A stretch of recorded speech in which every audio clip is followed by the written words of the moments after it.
نبی اکرم صلی اللہ تعالی علیہ وآلہ وسلم کے ایک صحابی تھے، بہت غریب جوان صحابی۔ امام الانبیاء نے ایک دن پوچھ لیا، فرمایا میرے غلام کیسے دن بیت رہے ہیں؟ عرض کی آقا برادری میں امیر لوگ بھی ہیں مگر میں بہت غریب ہوں، اور اس غریبی کی وجہ سے میری طرف کوئی توجہ ہی نہیں دیتا ہے۔ غریبوں کے جہاں میں وقت بھی رک رک کے چلتا ہے، کبھی صبح نہیں ہوتی کبھی شام میں نہیں ہوتی۔ میں آقا غریب ہوں، غریب کو کون پوچھتا ہے؟ محبت بری گفتگو ہو رہی تھی حضور کے ساتھ، اچانک جبرائیل امین آ گئے اور آ کے عرض کی اللہ کے حبیب کہ جس جوان سے محبت بری گفتگو فرما رہے ہیں نا، یہ تو کل زور تک زندہ ہے، کل زور کے وقت تک اس کی زندگی ہے، یہ فوت ہونے والا ہے۔ کل زور کے وقت اس نے مر جانا ہے میرے آقا۔ اوپر سے آئے تھے نا، لوح محفوظ دیکھ کے آئے تھے، اس کی موت مقدر بن چکی۔ آقا اس کے پاس تھوڑا وقت، یہ مرنے والا ہے۔ جبرائیل امین یہ خبر دے کے چلے گئے۔ کون؟ فرشتوں کے سردار نے خبر دی ہے، اس کی زندگی کل زور تک۔ امام الانبیاء کی آنکھوں میں آنسو آ گئے۔ اس کا مطلب یہ جانے والا ہے، مہمان ہے۔ قربان جائیں حضور کی لجپالی پر اور آقا کی رحمتوں پر۔ میرے آقا نے اس جوان سے پوچھ لیا، بتایا نہیں اسے۔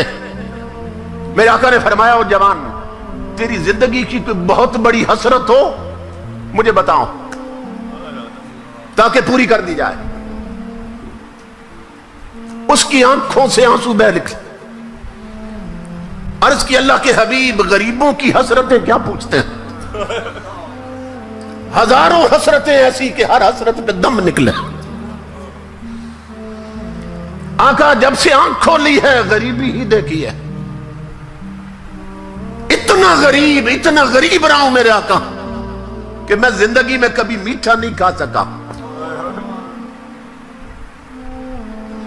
میرے آقا آپ نے پوچھ لیا تو اب عرض کرتا ہوں، دو حسرتیں ہیں جو زندگی بھر پریشان کرتی رہی ہیں، لیکن غریبی نے ایسے پنجے گاڑے تھے کہ وہ حسرتیں پوری نہ ہو سکیں۔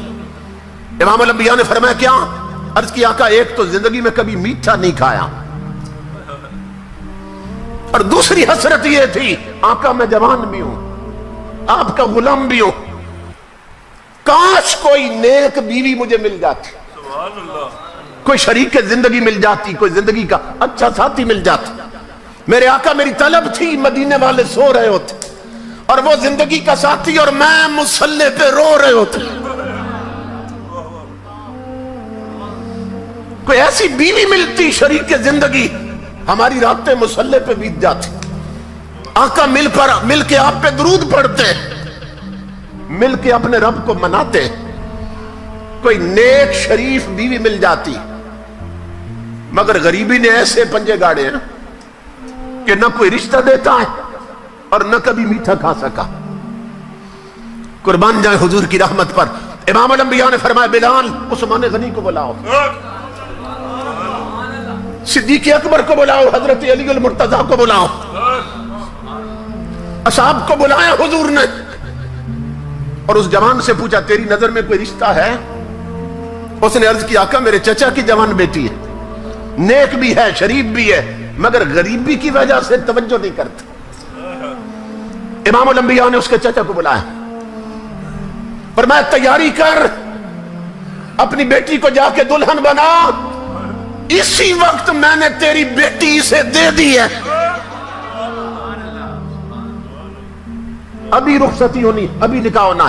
عثمان غنی کو فرمایا، حضرت علی المرتضیٰ کو فرمایا جاؤ ان دونوں کے لیے کپڑے لاؤ۔ کسی صحابی کو فرمایا برتنوں کا انتظام کرو، کسی کو فرمایا چارپائیاں لاؤ،